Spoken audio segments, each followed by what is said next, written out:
Hello students, कैसे हो आप सभी। आज मैं आपके YouTube channel easy bio teach पर लेके आई हूँ क्लास 12 का चैप्टर 11, जिसके अंदर हम बात करेंगे बायोटेक्नोलॉजी प्रिंसिपल एंड प्रोसेसेस की। ये जो चैप्टर है मैंने इसके कंप्लीट नोट्स प्रिपेयर कर रखे हैं एंड आज की वीडियो में मैं आपको कंप्लीट नोट्स पढ़ाऊंगी, यानी कि कंप्लीट चैप्टर को आज की वीडियो में हम क्या करेंगे, डिस्कस करेंगे। एंड ये जो नोट्स हैं वो आपके यहाँ पे एम्स के पर्पज़ से, आपके बोर्ड्स के पर्पज़ से, या फिर आपके जो पीजीआई के जो बीएससी नर्सिंग के एग्ज़ाम्स होते हैं, फिजियोथेरेपी के एग्ज़ाम होते हैं, पैरामेडिकल कोर्सेज़ के जो एग्ज़ाम होते हैं, उनके पॉइंट ऑफ व्यू से इम्पोर्टेंट हैं। अगर आपको इन नोट्स की पीडीएफ चाहिए तो आप मेरे टेलीग्राम चैनल को ज्वाइन कर सकते हो, जिसका लिंक मैंने डिस्क्रिप्शन बॉक्स में डाल रखा है। मैं आपको वहाँ पे नोट्स की पीडीएफ प्रोवाइड कर दूँगी। एंड प्लीज़, अगर आपको वीडियो पसंद आए तो प्लीज़ कोऑपरेट करना एंड चैनल को लाइक, शेयर एंड सब्सक्राइब ज़रूर करना। तो हम शुरू करते हैं बायोटेक्नोलॉजी प्रिंसिपल एंड प्रोसेसेस के बेसिक से। जो बायोटेक्नोलॉजी है वो क्या है, ये फील्ड है बायोलॉजी का, जिसके अंदर हम क्या करते हैं, डेवलप करते हैं वेरियस टेक्नोलॉजीज़ को, जिसकी वजह से, जिसकी हेल्प से हम क्या करते हैं, बहुत सारे प्रोडक्ट्स का प्रोडक्शन करते हैं that result in the welfare of the human beings. यानी कि बायोटेक्नोलॉजी क्या है, ये एक फील्ड है किसका, बायोलॉजी का, जिसके अंदर हम वेरियस टेक्निक्स को या फिर वेरियस टेक्नोलॉजी को यूज़ करके हम क्या करते हैं, बहुत सारे प्रोडक्ट्स की फॉर्मेशन करते हैं। जो बायोटेक्नोलॉजी है उसकी क्या है, बहुत सारी एप्लीकेशंस हैं इन डिफरेंट फील्ड्स, जैसे कि थेराप्यूटिक्स हो गया, प्रोसेस्ड फूड हो गया, डायग्नोस्टिक हो गया, जेनेटिकली मॉडिफाइड क्रॉप्स हो गए, एनर्जी प्रोडक्शन हो गया, या फिर वेस्ट मैनेजमेंट हो गया, या फिर जेनेटिकली मॉडिफाइड ऑर्गेनिजम्स हो गए। तो जो बायोटेक्नोलॉजी है वो क्या करती है, बहुत सारी एप्लीकेशंस के अंदर अपना रोल प्ले करती है। उसके बाद इसकी एक वास्ट एप्लीकेशन देखी जाए तो बायोटेक्नोलॉजी को आज के दिन हम इन विट्रो फर्टिलाइजेशन या फिर टेस्ट ट्यूब बेबी के लिए हम क्या करते हैं, जो बायोटेक्नोलॉजी है उसको यूज़ करते हैं।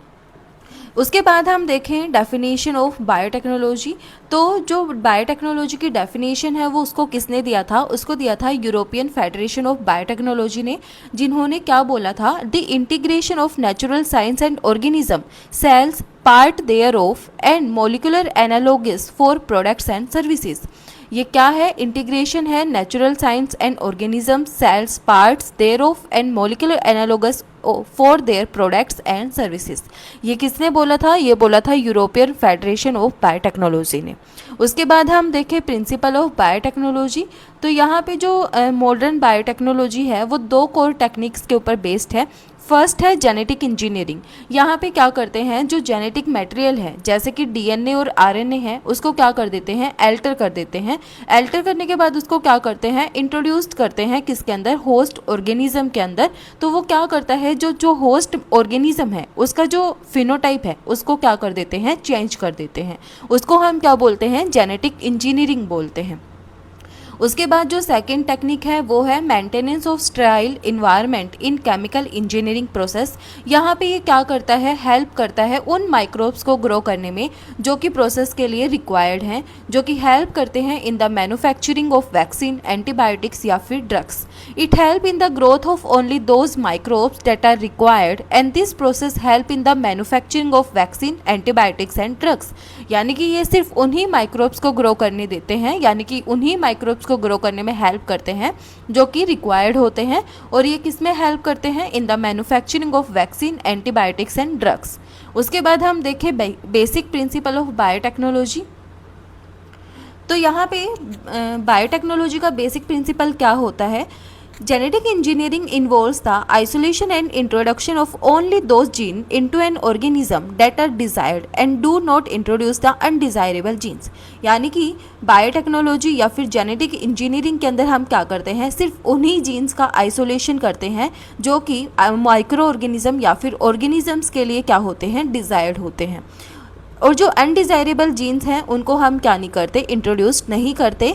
ये क्या है, इसका बेसिक प्रिंसिपल है। अब यहाँ पे जेनेटिक इंजीनियरिंग के अंदर कौन कौन से स्टेप इन्वॉल्व होते हैं हम वो देखते हैं।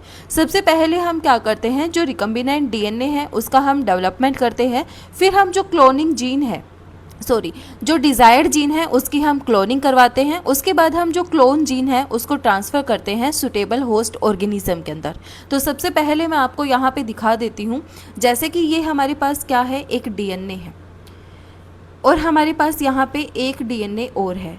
हमें यहाँ पे क्या करना है, हमें यहाँ पे सुटेबल जो जीन ऑफ इंटरेस्ट है हमें वो क्या करना है, यहाँ से आइसोलेट करना है।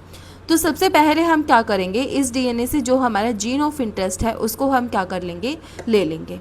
उसके बाद जो दूसरा डीएनए है उसके अंदर भी हम क्या लगाएंगे, कट लगाएंगे। जब कट लगाएंगे तो हम इसके अंदर जो कट लगाएंगे वो सेम रेस्ट्रिक्शन एंजाइम से क्या करेंगे, कट लगाएंगे। उसके बाद ये वाला जो डीएनए है उसके पास ये वाली जगह हो गई और इस वाले डीएनए के बाद पास कैसा फ्रैगमेंट हो गया, ये फ्रैगमेंट हो गया। तो हम इनको क्या करेंगे, with the help of ligase enzyme इनको हम क्या कर देंगे, ज्वाइन कर देंगे। एंड ये किसकी फॉर्मेशन हो जाएगी, ये हो जाएगी रिकम्बिनेंट डीएनए की फॉर्मेशन। तो ये क्या है, रिकम्बिनेंट डीएनए है। उसके बाद जो हमारा डिज़ायर्ड जीन है उसकी हम क्या करेंगे, क्लोनिंग करेंगे। एंड क्लोनिंग करने के बाद जो हमारे यहाँ पे जो क्लोन जीन है उसको हम क्या कर देंगे, इंट्रोड्यूस कर देंगे होस्ट माइक्रो ऑर्गेनिज्म के अंदर। ये क्या है, बेसिक स्टेप्स हैं जो कि इन्वॉल्व होते हैं जेनेटिक इंजीनियरिंग के अंदर। उसके बाद हम बात करें यहाँ पे कंपोनेंट्स कौन कौन से होते हैं, तो पहला है origin of replication. Origin of replication को हम क्या बोलते हैं, ओराई साइट बोलते हैं। The sequence of chromosome in the DNA that help in the initiation of the relocation of DNA. यानी कि जो सीक्वेंस है chromosome in the DNA, sequence of chromosome in the DNA, यानी कि डीएनए के अंदर किसकी सीक्वेंस है, क्रोमोसोम की सीक्वेंस प्रेजेंट होती है, जो कि किस में हेल्प करती है, initiation of the relocation of DNA के अंदर हेल्प करती है। उसके बाद क्या है, क्लोनिंग है। क्लोनिंग के अंदर हम क्या करते हैं, जैसे ये डीएनए है इसकी हम आइडेंटिकल कॉपीज़ को क्या करते हैं, प्रोड्यूस करते हैं। तो उसके बाद हमारा नेक्स्ट है प्लाज्मिड। प्लाज्मिड क्या है, एक्स्ट्रा क्रोमोसोमल सर्कुलर डीएनए है, सर्कुलर डीएनए मटेरियल जो कि हेल्प करता है in the replication of DNA के अंदर। इसको हम यूज़ करते हैं as a cloning vector and also help in the process of gene expression. और ये किसके अंदर हेल्प करता है, in the process of gene expression के अंदर हेल्प करता है। Here a foreign gene is inserted into the plasmid which then multiply and result in the formation of several copies of the desired gene। यहाँ पे जो foreign gene है उसको हम क्या कर देंगे, इंसर्ट कर देंगे प्लाज्मिड के अंदर। उसके बाद वो क्या करेगा, मल्टीप्लाई करने लगेगा and result in the formation of several copies of the desired gene. और यहाँ से हमें क्या मिलेंगी, सेवरल कॉपीज़ मिलेंगी डिज़ायर्ड जीन की। उसके बाद हमारा नेक्स्ट है यहाँ पे एंटीबायोटिक रेजिस्टेंट जीन। तो in the case of certain micro organism there are several genes that have the ability to grow when there is a specific antibiotic present while the genes provide resistant against them. यहाँ पे क्या बोला है, जो micro organism है उनके अंदर बहुत सारे जीन्स प्रेजेंट होते हैं जिनके पास क्या है, ग्रो करने की एबिलिटी है। लेकिन वहाँ पे अगर स्पेसिफिक एंटीबायोटिक प्रेजेंट हैं तो ये जीन्स क्या करते हैं, वहाँ पे रेजिस्टेंस प्रोवाइड करते हैं against the antibiotic. These genes are found to be located on the plasmid and are used in the process of cloning and transformation। ये जो जीन्स हैं वो कहाँ पे लोकेटेड होते हैं, प्लाज्मिड के पास लोकेटेड होते हैं और इनको हम क्या करते हैं, यूज़ करते हैं in the process of cloning and transformation. उसके बाद हम बात करें रेस्ट्रिक्शन एंजाइम। रेस्ट्रिक्शन एंजाइम को हम मॉलिक्यूलर सीजर भी बोलते हैं। ये क्या करते हैं, रिस्पॉन्सिबल होते हैं for the cutting of DNA at specific site. यानी कि ये क्या करते हैं, जो डीएनए है उसको स्पेसिफिक साइट से कट करने में हेल्प करते हैं। उसके बाद हमारे यहाँ पे नेक्स्ट आता है वेक्टर। वेक्टर क्या है, प्लाज्मिड्स हैं जो कि हेल्प करते हैं in the process of multiplication and then the transfer of gene from one organism to the other. यानी कि इनको हम एज ए क्लोनिंग व्हीकल भी यूज़ करते हैं वेक्टर्स को। जो वेक्टर्स हैं वो क्या करते हैं, प्रोसेस ऑफ मल्टीप्लिकेशन के अंदर हेल्प करते हैं और जीन्स को ट्रांसफ़र करते हैं one organism to other organism, that called vector. Ligase क्या है, लाइगेज एक एंजाइम है जो कि क्या करता है, जो दो फ्रैगमेंट्स हैं उनको ज्वाइन करने में हेल्प करता है। तो जो लाइगेज है वो क्या करता है, मतलब इनको ज्वाइन करने में हेल्प करता है। Enzyme that join together the fragment of DNA that contain the desired gene and the DNA of the host. जैसे कि हमने ऊपर पढ़ा था, हमारे पास दो डीएनए हैं, एक को हमने क्या, इनको हमने क्या किया, स्पेसिफिक रेस्ट्रिक्शन एंजाइम से कट करवाया। तो यहाँ पे एक से हमें ये मिला और एक से हमें ये मिला। उसके बाद हमने ये लाइगेज एंजाइम से क्या कर दिए थे, यहाँ पे सील कर दिए थे। तो वो हमारा क्या बन गया था, आरडीएनए बन गया था। तो जो लाइगेज है वो क्या करता है, जो 2 डीएनए मॉलिक्यूल हैं उनको लाइगेट करने में हेल्प करता है। अब हम देखें यहाँ पे basic steps in the genetic modification of an organism. तो यहाँ पे हम क्या करते हैं, आइडेंटिफिकेशन करते हैं डिजायर्ड डीएनए फ्रेगमेंट का, इंट्रोडक्शन करते हैं डिजायर्ड डीएनए फ्रेगमेंट का into a suitable host, maintain foreign DNA into the host and its transfer to the progeny. ये क्या है, बेसिक स्टेप्स हैं in the genetic modification of an organism. अब हम बात करें tools of recombinant DNA technology. तो सबसे पहले यहाँ पे आता है रेस्ट्रिक्शन एंजाइम। तो रेस्ट्रिक्शन एंजाइम को 1963 में क्या किया था, डिस्कवर किया था। The two enzymes responsible for restricting the growth of bacteriophages in E. coli were isolated। यानी कि 2 एंजाइम्स को यहाँ पे क्या किया था, डिस्कवर किया था, जो कि रिस्पॉन्सिबल थे किसके लिए, वो रेस्ट्रिक्ट कर रहे थे growth of bacteriophage in E. coli were isolated. यहाँ पे एक जो एंजाइम था वो क्या कर रहा था, वो तो मिथाइल ग्रुप को ऐड कर रहा था डीएनए के पास, और दूसरा क्या कर रहा था, डीएनए को कट कर रहा था। लेटर उनको यहाँ पे क्या नाम दिया गया, रेस्ट्रिक्शन एंडोन्यूक्लियस नाम दिया। जो फर्स्ट रेस्ट्रिक्शन एंडोन्यूक्लियस है उसका क्या नाम है, उसका नाम है हिंडी 2। हिंडी 2 is the first restriction enzyme. यहाँ पे ये क्या करता है, यहाँ पे ये always cut DNA molecule eight a particular point by recognising a specific sequence of 6 base pair. यानी कि ये क्या करता है, हमेशा डीएनए को एक पर्टिकुलर पॉइंट पे ही कट करता है। किसका काम है ये, हिंडी 2 का काम है। दी स्पेसिफिक बेस सीक्वेंस, जो स्पेसिफिक बेस सीक्वेंस है वो क्या है, यहाँ पे उसको हम क्या बोलते हैं, रिकॉग्निशन सीक्वेंस बोलते हैं। अब जो रेस्ट्रिक्शन एंजाइम है वो बिलोंग्स करते हैं लार्जर क्लास ऑफ एंजाइम, जिसको हम बोलते हैं न्यूक्लियसिस। ये जो न्यूक्लियसिस हैं वो 2 टाइप के होते हैं, एक्सोन्यूक्लियस और एंडोन्यूक्लियस। तो एक्सोन्यूक्लियस क्या करते हैं, ये रिमूव करते हैं न्यूक्लियोटाइड्स को from the end of the DNA, और एंडोन्यूक्लियस क्या करते हैं, वो स्पेसिफिक पोजीशन के ऊपर कट लगाते हैं विद इन द डीएनए। उसके बाद हम यहाँ पे बात करें, ये एक नोट है, सबसे पहले जो हर एक रेस्ट्रिक्शन एंडोन्यूक्लियस है वो क्या करता है, जो लेंथ ऑफ डीएनए सीक्वेंस है उसको इंस्पेक्ट करता है। उसके बाद यहाँ पे वो क्या करता है, once it find the specific recognition sequence it will bind to the DNA and cut each of the 2 strand of double helix at specific point in their sugar phosphate backbone. यहाँ पे क्या बोला गया है, जब ये इसकी लेंथ को इंस्पेक्ट कर लेता है उसके बाद ये क्या करता है, स्पेसिफिक रिकॉग्निशन सीक्वेंस को फाइंड आउट करता है। फाइंड आउट करने के बाद ये क्या करता है, डीएनए के साथ बाइंड करता है, और ये क्या करता है, स्पेसिफिक कट मतलब स्पेसिफिक पॉइंट पे कट लगाता है in the double helix of DNA के अंदर। Each restriction endonuclease recognize a specific palindromic nucleotide sequence in the DNA. हर एक जो रेस्ट्रिक्शन एंडोन्यूक्लियस है वो क्या करता है, रिकॉग्नाइज करता है स्पेसिफिक पैलिंड्रोमिक न्यूक्लियोटाइड सीक्वेंस को डीएनए के अंदर। अब हम देखते हैं एक्शन ऑफ रेस्ट्रिक्शन एंजाइम। यहाँ पे जो एंजाइम है वो कट करेगा बोथ डीएनए स्ट्रैंड्स को at the same site. Eco R1 क्या करेगा, कट करेगा डीएनए को between G and A only when the sequence G88TTC is present in the DNA. तो यहाँ पे एक हमने वेक्टर डीएनए ले लिया, एक हमने फॉरेन डीएनए ले लिया। यहाँ पे हमने कौन सा एंजाइम डाला, इको R1 डाला, और हमने अभी पढ़ा जो इको R1 है वो किसके बीच से कट लगाएगा, G और A के बीच से कट लगाएगा। तो दोनों साइड इसने क्या किया, कट लगाया। तो हमें यहाँ पे साइट मिली, ये वाली साइट हमें यहाँ पे मिली और ये वाली साइट्स हमें यहाँ पे मिली। ये जो 2 सीक्वेंस हैं हमारे पास आई हैं, ये क्या है, ये स्टिकी एंड्स हैं।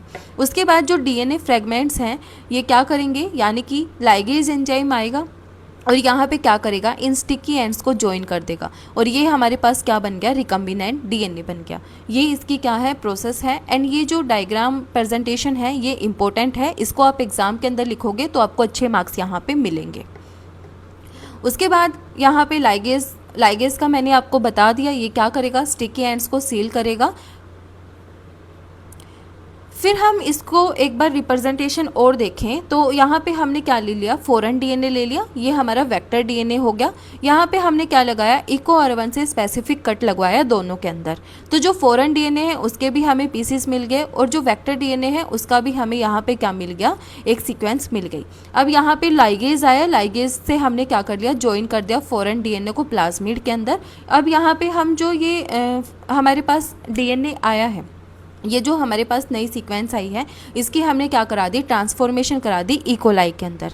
जब यहाँ पे इकोलाई के अंदर हमने ट्रांसफॉर्मेशन करवा दी, उसके बाद क्या हुआ, इसने अपना यहाँ पे रेप्लिकेशन वगैरह किया। रेप्लिकेशन करने के बाद जो सेल्स हैं वो क्या करी, डिवाइड करने लग गई, एंड यहाँ पे ये क्या हो गया, कन्वर्ट हो गया डॉटर सेल्स के अंदर, और इसका जो जीनोम है वो कहाँ पे ट्रांसफ़र हो गया, इन डॉटर सेल्स के अंदर ट्रांसफ़र हो गया। ये क्या है, डायग्रामेट्रिक रिप्रेजेंटेशन है आरडीएनए टेक्नोलॉजी का। अब हम देखें यहाँ पे separation and isolation of DNA fragments. तो जो सेपरेशन और आइसोलेशन है डीएनए फ्रैगमेंट्स की, वो हम किसके बेसिस पे करते हैं, वो हम करते हैं जेल इलेक्ट्रोफोरेसिस के बेसिस पे। जेल इलेक्ट्रोफोरेसिस क्या है, एक टेक्निक है आरडीएनए टेक्नोलॉजी की, रिकम्बिनेंट डीएनए टेक्नोलॉजी की, जिसके अंदर हम क्या करते हैं, सेपरेशन करते हैं डीएनए फ्रैगमेंट्स का on the basis of their molecular charge, molecular mass और मोलिकुलर साइज। तो ये क्या है, जेल इलेक्ट्रोफोरेसिस है। अब हम देखें जेल इलेक्ट्रोफोरेसिस को डिटेल के अंदर। यहाँ पे क्या करता है, जो माइग्रेशन होती है नेगेटिवली चार्ज डीएनए की towards the positive charge electrode. तो यहाँ पे जो नेगेटिव से पॉजिटिव चार्ज इलेक्ट्रोड तक क्या होती हैं, जो मॉलिक्यूल्स हैं उनकी क्या होती है, मूवमेंट होती है through a porous polymer gel matrix when the electric current is passed in an electric field. यानी कि अभी हमने क्या पढ़ा, जेल इलेक्ट्रोफोरेसिस के अंदर क्या होती है, नेगेटिव इलेक्ट्रोड से पॉजिटिव इलेक्ट्रोड तक क्या होती है, मॉलिक्यूल्स की मूवमेंट होती है थ्रू द इलेक्ट्रिक फील्ड।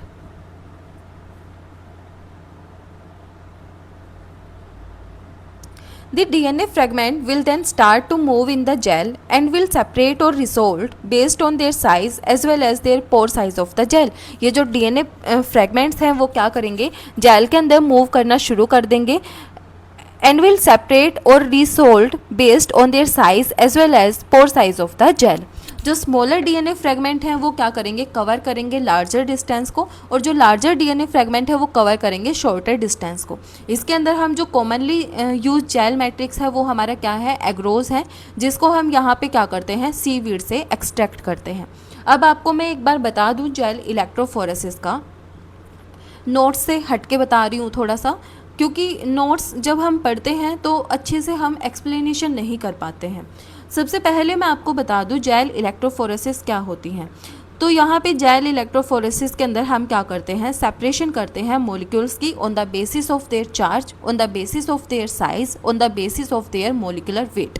अब यहाँ पे होता क्या है, जैसे हम जेल इलेक्ट्रोफोरेसिस कर रहे हैं तो हमारे पास ये क्या है, इसके अंदर हम बफर वगैरह सब कुछ डाल देंगे, एग्रोस जेल डाल देंगे। एग्रोस जेल को हम क्या करेंगे, यहाँ पे सॉलिडिफाई कर लेंगे।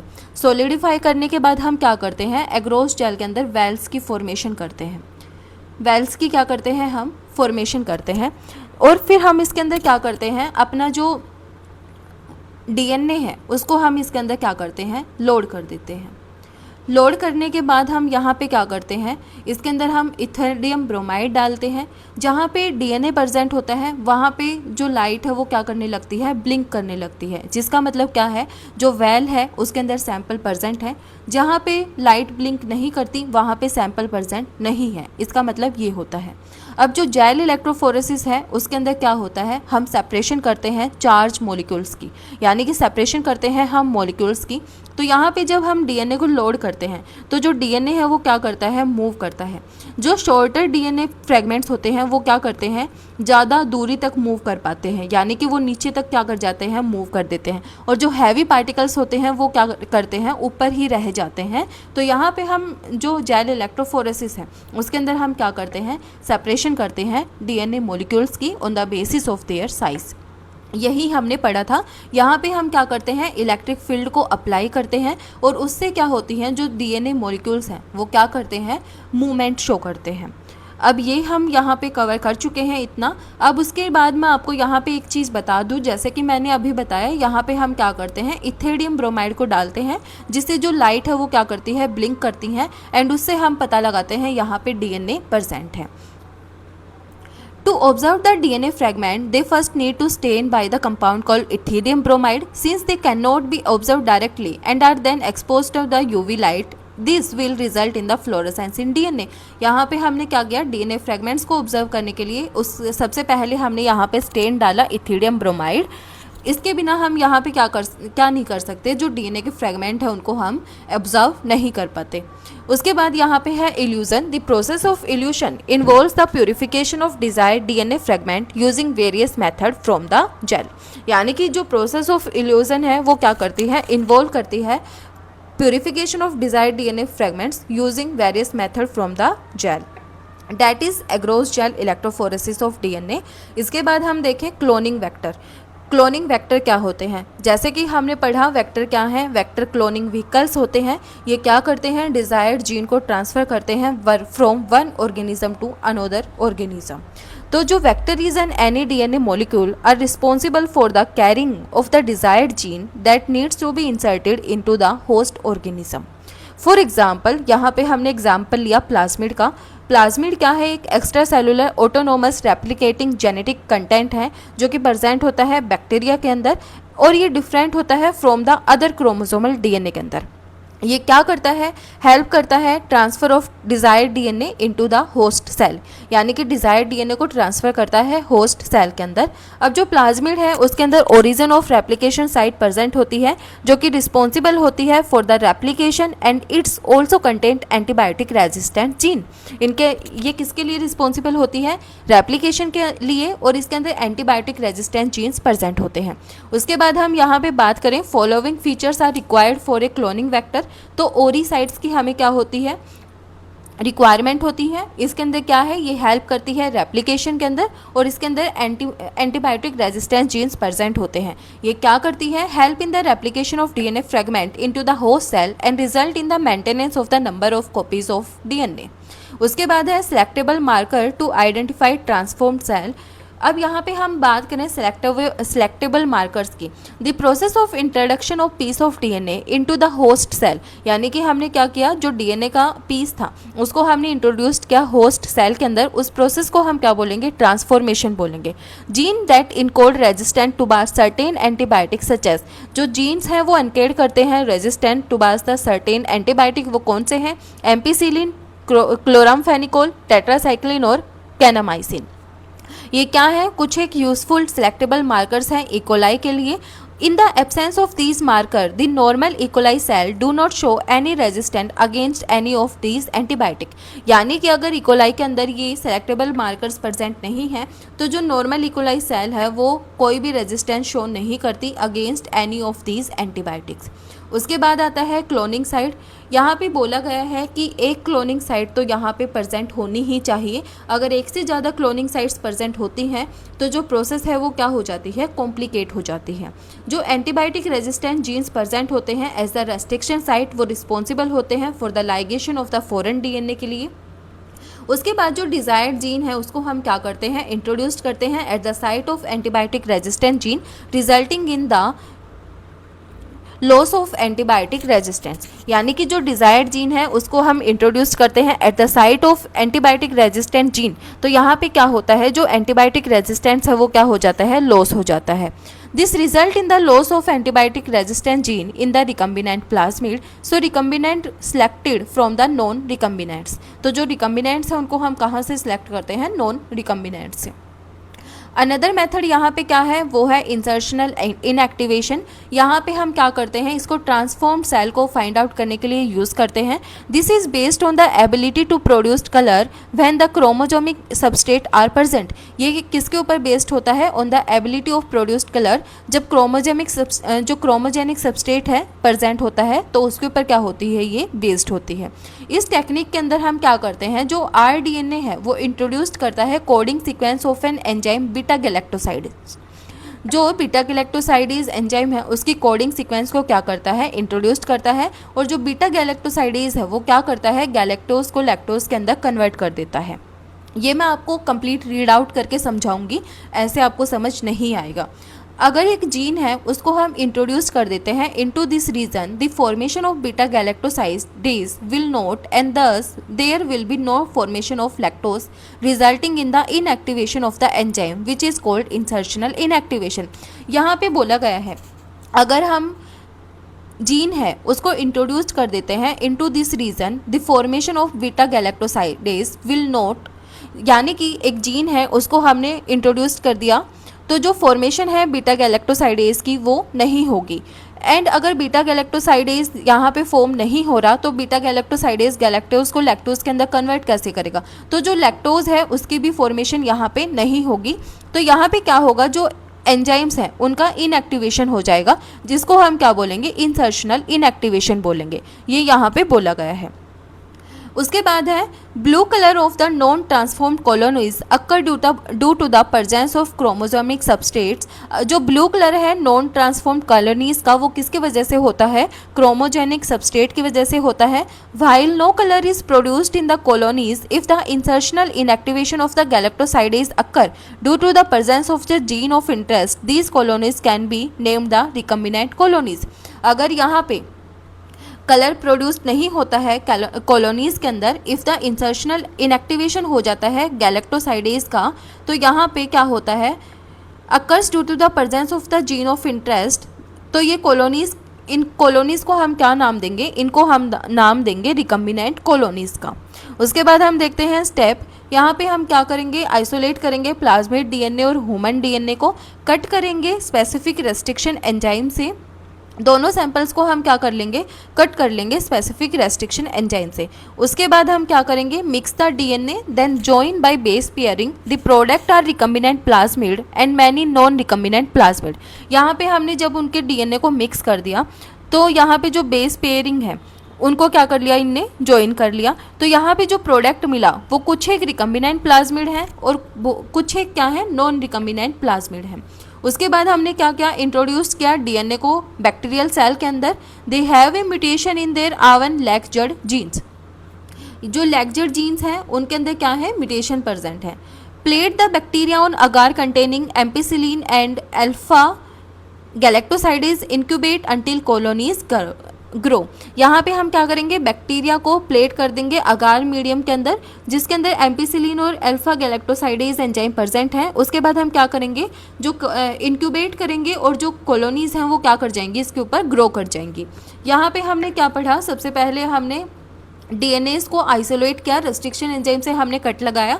कट लगाने के बाद हमने उनको मिक्स कर दिया। मिक्स करने के बाद हमें recombinant plasmid, non recombinant plasmid बने। उसके बाद यहाँ पे हमने इंट्रोड्यूस किया डीएनए को बैक्टीरियल सेल के अंदर। जब बैक्टीरियल सेल के अंदर हमने इसको इंट्रोड्यूस किया तो वहाँ पे क्या हो गई, म्यूटेशन हो गई लैक्जेड जीन के अंदर।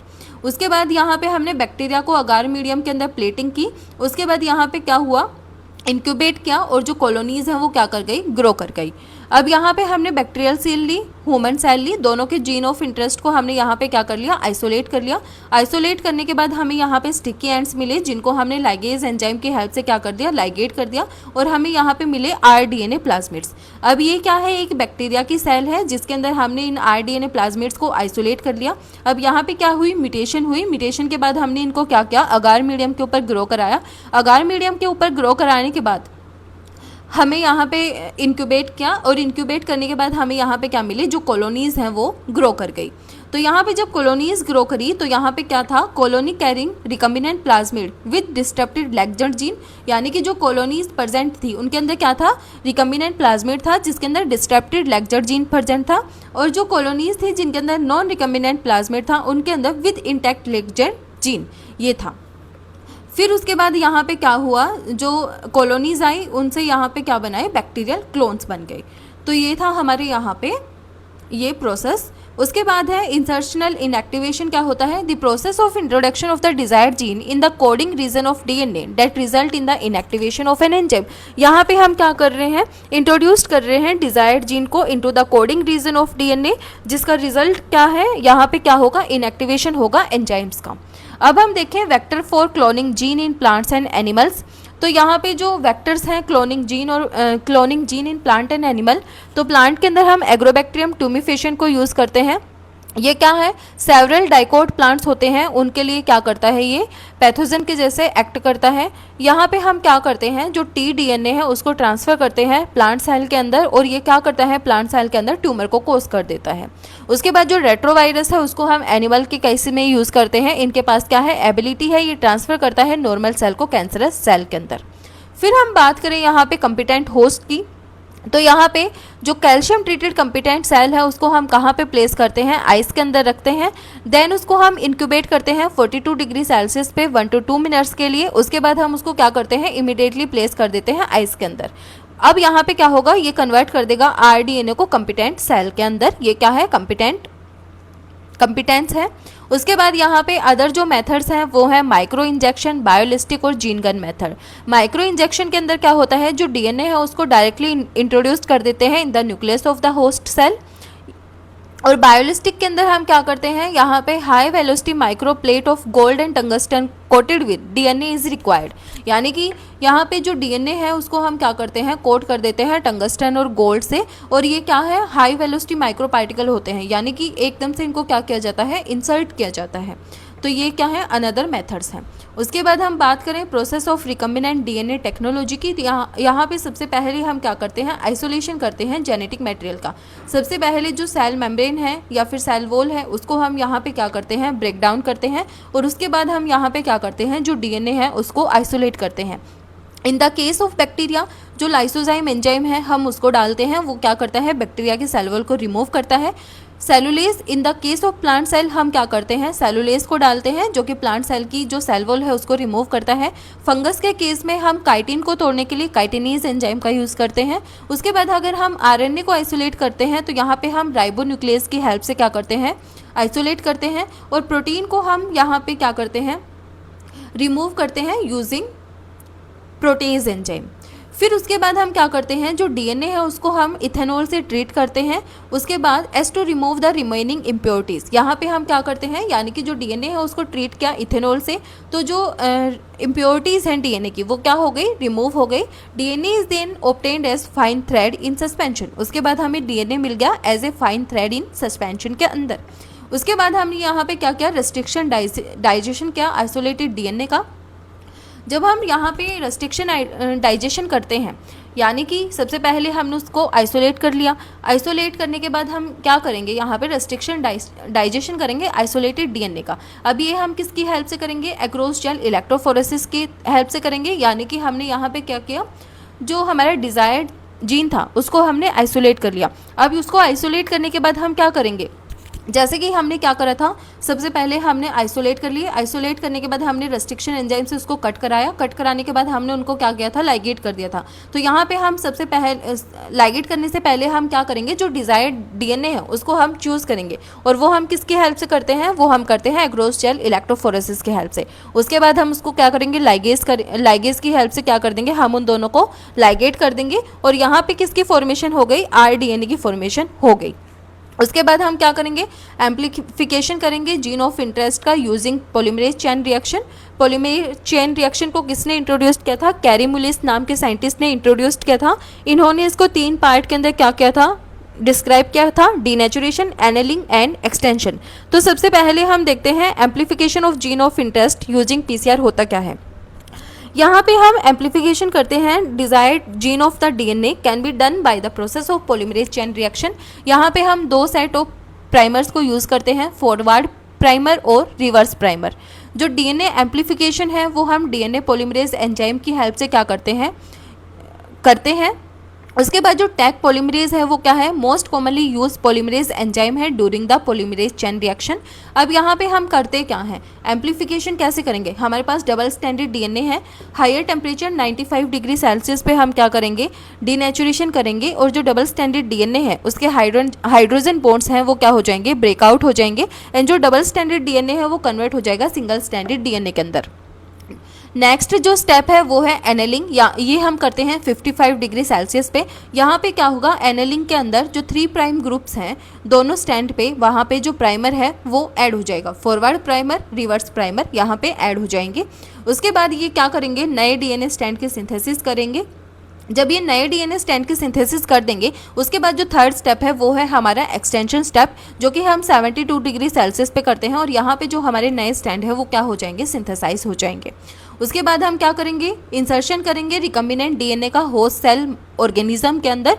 फिर हम क्या करेंगे, शो करेंगे एक्सप्रेशन ऑफ डिजायर्ड प्रोटीन को। The main aim of the recombinant DNA technology is to obtain desired protein of interest, thus the protein which is obtained is known as recombinant protein।